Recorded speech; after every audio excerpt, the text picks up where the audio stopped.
আসসালামু আলাইকুম। আমি মুর্শিদাবাদ লালবাগ শহর থেকে এসেছি। এই যে ঐতিহাসিক নবাবের কালকার সব পুরাতন মসজিদ থেকে প্রত্যেকটা মসজিদ থেকে একটা একটা করে ইট নিয়েছি। আপনাদের সম্মুখে ইটগুলোকে দেখাবো। এই বাবরি মসজিদের সঙ্গে এই ইটগুলোকে সামিল করতে চাই, তাই আমি মুর্শিদাবাদ থেকে এই ইটগুলো নিয়ে এসেছি। আপনাদেরকে এই ইটগুলো দেখাবো।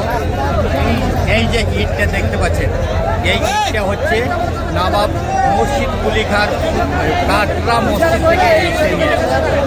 আর একটা দ্বিতীয় ইট আছে, এই ইটটা আপনারা দেখতে পাচ্ছেন, এই ইটটা হচ্ছে ফুটো মসজিদ থেকে এই ইটটা নিয়েছে।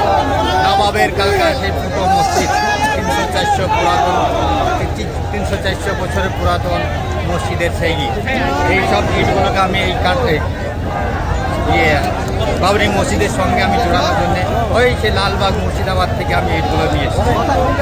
আর একটা মসজিদের ইট আছে, এবার মুর্শিদ কুলি খান জামাই যে সরফরাজ খানের মসজিদ থেকে আমি এই ইটটা নিয়ে এসেছি। সেই ছোটো ছোটো প্রাচীনকালের এই ইটটা, ছোটো ছোটো ইট আমাদের ঐতিহাসিকের সঙ্গে জড়িয়ে আছে এই ইট। তাই এই ইটটাকে আমি আরও এই বাবরি মসজিদের সঙ্গেও জড়িয়ে দিতে চাই। তাই আমার ইচ্ছা, আমি লালবাগ থেকে বহে নিয়ে এসেছি এই ইটগুলো। প্রত্যেকটা মসজিদ থেকে আরও মসজিদের ইট আছে। এই ইটটা দেখতে পাচ্ছেন, এইটা নবাব সিরাজউদ্দৌলার মসজিদ, চাঁদনী চক মসজিদ। সেই চাঁদনী চক মসজিদ থেকে এই ইটটা নিয়ে এসেছি।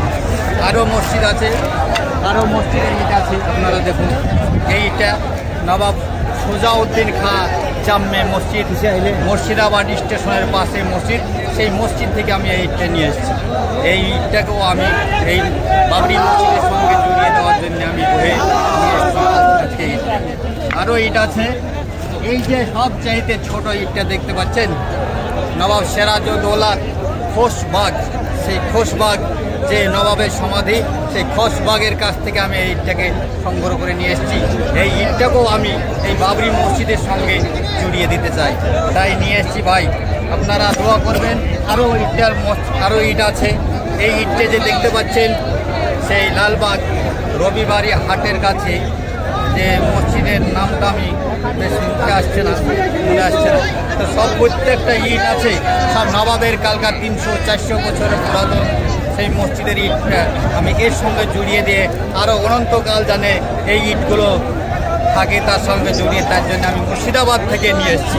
আপনারা এই ইটটাকে বেশি বেশি করে শেয়ার করবেন। ধন্যবাদ।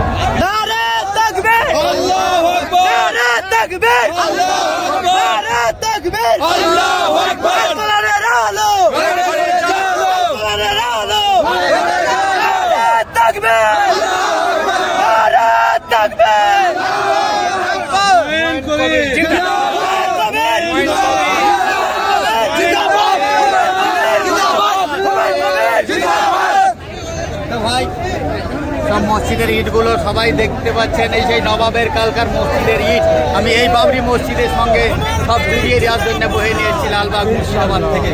আপনারা সবাই দোয়া করবেন এই ইটটা যেন অনন্তকালে এই বাবরি মসজিদের সঙ্গে জড়িয়ে থাকে। খোদা হাফেজ। ইনশাআল্লাহ।